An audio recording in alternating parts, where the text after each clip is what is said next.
Media बंधुओं, आज मैंने बीएसपी के यूपी के सभी 18 मंडलों के मुख्य इंचार्जों तथा 75 जिलों के सभी जिलाध्यक्षों की ये इकट्ठा अति महत्वपूर्ण बैठक बुलाई है। और आज की इस बैठक में प्रत्येक जिलावार व उसके अंतर्गत आने वाली सभी विधानसभा की सीटों की प्रदेश में अगले वर्ष के शुरू में होने वाले विधानसभा चुनाव की पार्टी की तैयारी को लेकर सभी जरूरी पहलुओं पर गहन समीक्षा की जाएगी, जिसके तहत सबसे पहले दिनांक 21 अक्टूबर से प्रदेश की प्रत्येक विधानसभा की सीट में पार्टी के सभी पोलिंग बूथों के पदाधिकारियों की चुनाव की तैयारी को लेकर चल रहे कैडर व सम्मेलनों आदि की प्रगति रिपोर्ट ली जाएगी। रिपोर्ट में जिले की किसी भी विधानसभा की सीट में कमी मिलने पर फिर उसे दूर करने के लिए अब इन्हें केवल 1 सप्ताह का ही समय दिया जाएगा। इस प्रकार से प्रदेश की सभी 403 विधानसभा की सीटों पर पार्टी की चुनावों की तैयारी को लेकर आज विस्तार से रिपोर्ट ली जाएगी। इसके साथ साथ चुनाव के दौरान पार्टी के सभी छोटे बड़े पदाधिकारियों व कार्यकर्ताओं को तथा पार्टी के उम्मीदवारों को भी किन किन खास बातों का ध्यान रखना है, तो उसके बारे में भी आज इनको जरूरी जानकारी दी जाएगी। इसके अलावा पार्टी की कामयाबी के लिए अन्य और भी जरूरी दिशा निर्देश दिए जाएंगे। इस संदर्भ में खासकर विरोधी पार्टियां किस्म किस्म के साम दाम दंड भेद आदि हथकंडे इस्तेमाल करके जो ये अपने अपने पक्ष में हवा बनाने में लगे हैं, तो उससे भी इनको सचेत किया जाएगा और उनके जवाब व तोड़ में पार्टी के लोगों को अभी से ही चुनाव होने तक क्या क्या जरूरी कदम उठाते रहना है, तो उसके बारे में भी आज इनको काफी कुछ विस्तार से जानकारी दी जाएगी। इसके साथ ही बीजेपी, सपा व अन्य विरोधी पार्टियां भी अपनी अपनी कमियों पर पर्दा डालने के लिए जो ये इस चुनाव को हिंदू मुस्लिम रंग देने में पूरे जी जान से लगी हैं, तो उससे भी पार्टी के लोगों को शहर शहर व गांव गांव में जाकर अभी से ही सावधान करने का भी कार्य शुरू कर देना है। इसके बारे में भी आज की बैठक में इनको बताया जाएगा, जिसे फिर ये लोग अपने अपने क्षेत्र में जाकर बताएंगे। इसके अलावा यहाँ मैं ये भी कहना चाहूंगी कि प्रदेश में जो भी विरोधी पार्टी यहाँ सत्ता में आसीन रही है और भाजपा अभी भी सत्ता में आसीन है, तो इनकी सरकार की रही आम जन विरोधी नीतियों के बारे में बताने के साथ साथ बीएसपी सरकार की रही जनहितैषी नीतियों के बारे में भी पार्टी को प्रदेश की जनता को जरूर बताना है, ताकि यहाँ फिर से सन 2007 की तरह ही उन्हें अपनी पूर्ण बहुमत की सर्वजन हिताय व सर्वजन सुखाय की नीतियों पर आधारित सरकार बन सके। वैसे इस मामले में आप लोगों को ये विदित है कि बीएसपी की चारों रही सरकारों ने प्रदेश में हर मामले में व हर स्तर पर यहाँ अन्याय, अपराध, भय व भ्रष्टाचार मुक्त तथा विकास युक्त वातावरण पैदा करने के साथ साथ विशेषकर कमजोर वर्गों, गरीबों, मजदूरों, बेरोजगारों, किसानों, छोटे व्यापारियों एवं अन्य मेहनत कश के लिए भी जो अनेकों ऐतिहासिक व अति महत्वपूर्ण कार्य किए हैं, तो उन्हें प्रदेश की जनता अभी तक भी भूली नहीं, जिसे खास ध्यान में रखकर ही पार्टी के लोगों को इस चुनाव में वोट मांगना है, ये भी इनको बताया जाएगा। इसके साथ ही यहाँ मेरा कहना है कि यूपी की जनता ने आजादी के बाद यहाँ शुरू में काफी लंबे समय तक कांग्रेस पार्टी व बाद में सपा, बीजेपी एवं बीएसपी आदि का भी शासनकाल देखा है।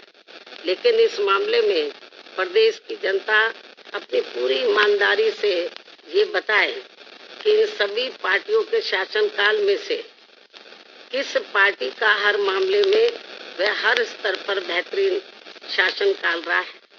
ये मैं मीडिया के माध्यम से प्रदेश की जनता से पूछना चाहती हूँ।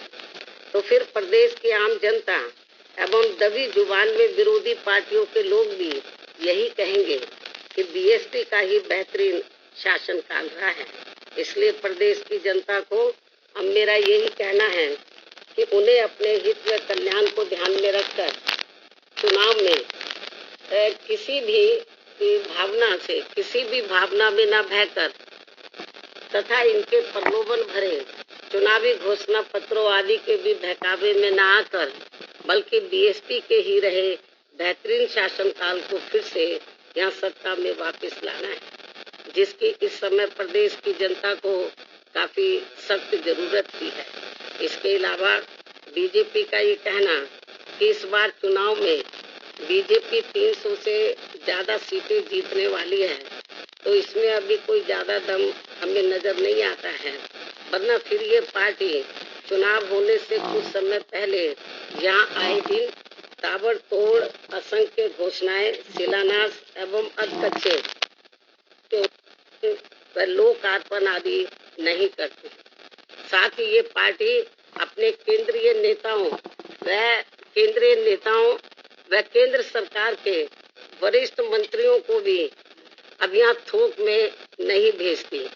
इनके साथ साथ यूपी सरकार के मुख्यमंत्री एवं मंत्रियों व पार्टी के वरिष्ठ नेताओं को भी एक एक जिले में फिर कई बार नहीं जाना पड़ता तथा न ही इनको चुनाव घोषित होने से कुछ समय पहले या प्रदेश की जनता को व छात्रों आदि को भी किस्म किस्म के लालच आदि नहीं देने पड़ते।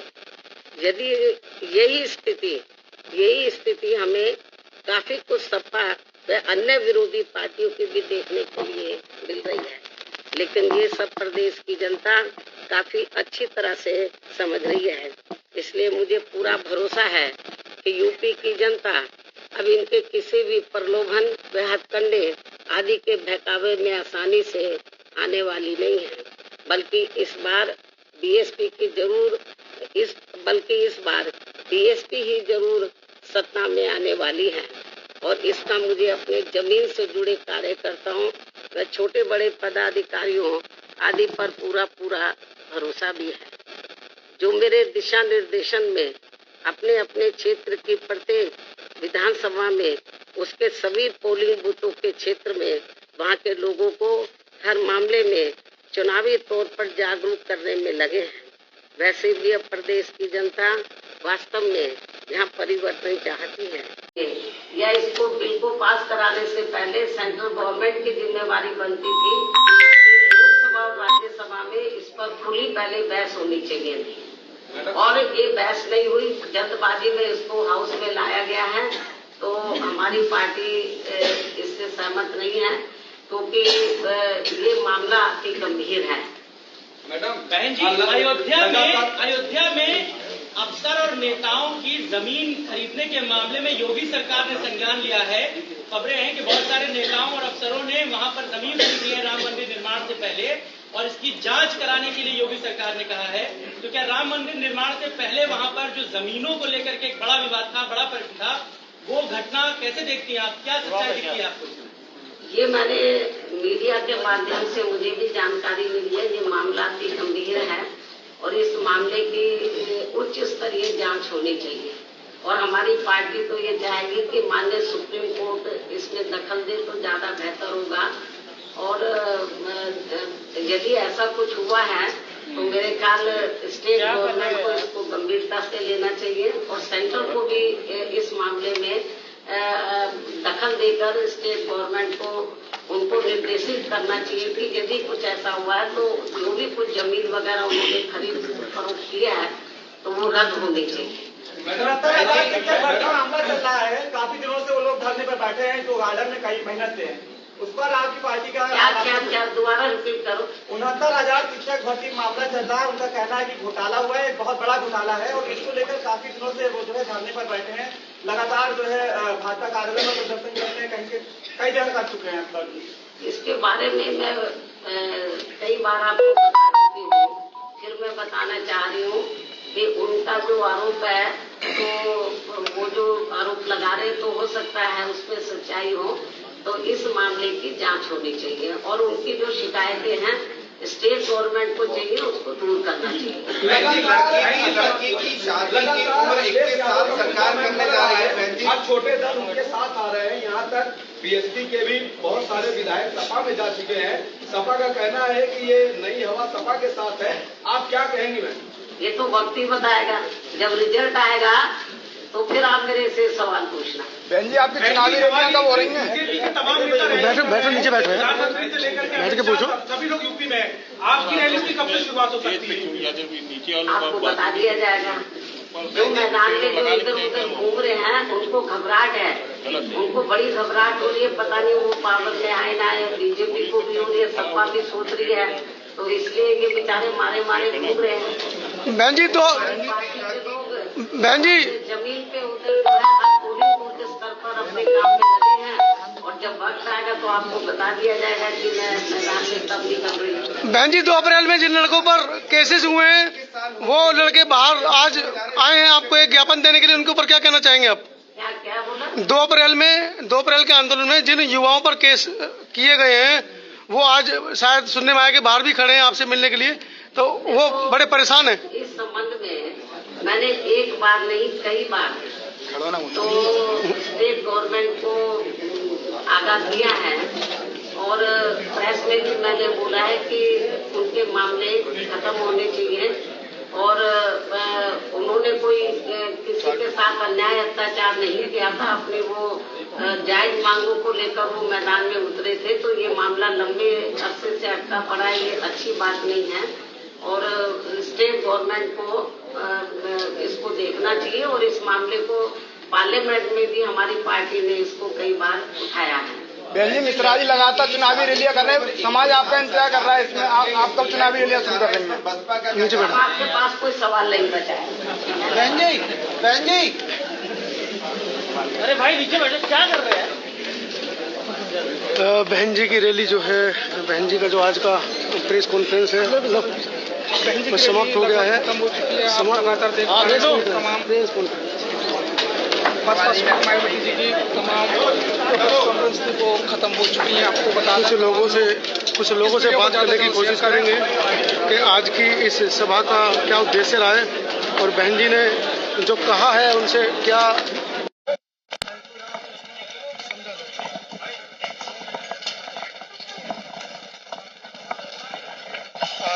आज जिलाध्यक्षों की मीटिंग, जैसे कि बहन जी ने बताया कि जिलाध्यक्षों को बुलाया गया है। आप लाइव बने रहे समता आवाज के साथ में। कुछ लोगों से बात करने की कोशिश करेंगे। आज के मिश्रा जी आ रहे हैं, मिश्रा जी से बात करेंगे।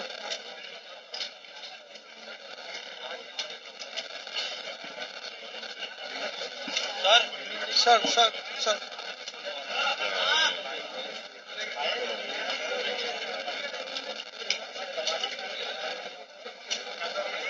प्रेस कॉन्फ्रेंसिंग के बाद आप देख रहे हैं कि मीडिया आज भारी संख्या में यहाँ पर पहुंची है।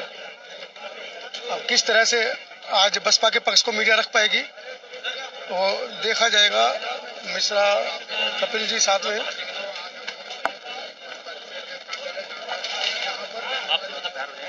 ये लोग वहीं पर जाएंगे आपके पास। चलिए बिल्कुल sir, thank you. Live telecast आप देख रहे हैं और कपिल जी से बात करेंगे, लेकिन थोड़ा बाहर निकल लें क्योंकि भीड़ हो गई। आज की बहन जी की जो प्रेस कॉन्फ्रेंस है उसका क्या निष्कर्ष निकाला जाए, उसका क्या मतलब निकाला जाए। हाँ, आज का दिन बड़ा ऐतिहासिक दिन मेरे लिए रहा है। माननीय बहन जी के सामने बैठकर उनसे सवाल पूछा। 2 अप्रैल के जो युवा हैं, 2 अप्रैल के युवाओं के लिए न्याय की मांग बहन जी ने जैसा कहा कि उन्होंने पहले भी कई बार संसद में, अभी रामजी गौतम जी ने भी उनकी आवाज को, 2 अप्रैल के युवाओं की आवाज को उठाया था संसद में, तो उसी के ऊपर मैंने बहन जी से सवाल पूछा। आप देख रहे हैं कि प्रेस कॉन्फ्रेंसिंग खत्म हो चुकी है और सभी लोग कपिल मिश्रा से बात करने की कोशिश करेंगे कि आज के इस प्रेस कॉन्फ्रेंस को वो किस तरह से देखते हैं, किस नजर से देखते हैं। मैं आपको दिखा रहा हूँ बहन जी के घर से, बसपा कार्यालय से लाइव, सॉरी बहन जी घर से नहीं, बसपा कार्यालय से लाइव। आज मीडिया को इतनी तादाद में देखकर, बसपा कार्यालय में देखकर बड़ा अच्छा लग रहा है। हालांकि मीडिया ने शूट तो किया है, इसको दिखाएगी किस तरह से, उसके ऊपर भी लगातार बीच बीच में सवाल लगते आए हैं।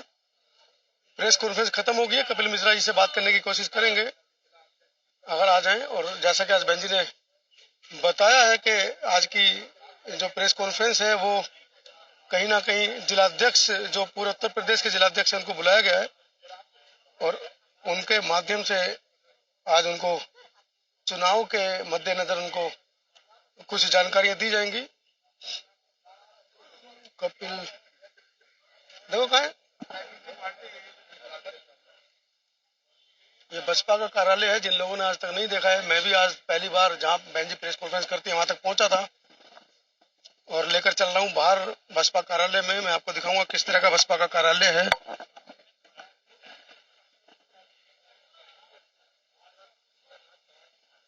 मीडिया के सवालों का जवाब देने के बाद बहन जी ने कहा कि शायद आपके पास सवाल नहीं बचे हैं।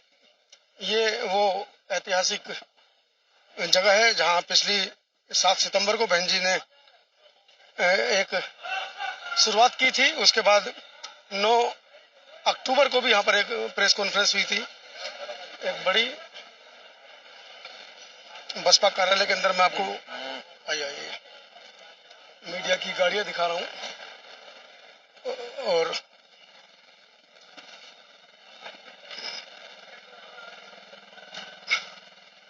मीडिया की भी मजबूरी है, बसपा अब जरूरी है। सीधा मैं कार्यालय के अंदर से आपको लाइव तस्वीरें दिखा रहा हूँ। आप देखेंगे मनोहर काशीराम साहब, बाबा साहब डॉक्टर भीमराव अम्बेडकर और बसपा का चुनाव चिन्ह हाथी। अब यहाँ पर करेंगे कुछ लोगों से चर्चाएं लाइव टेलीकास्ट में।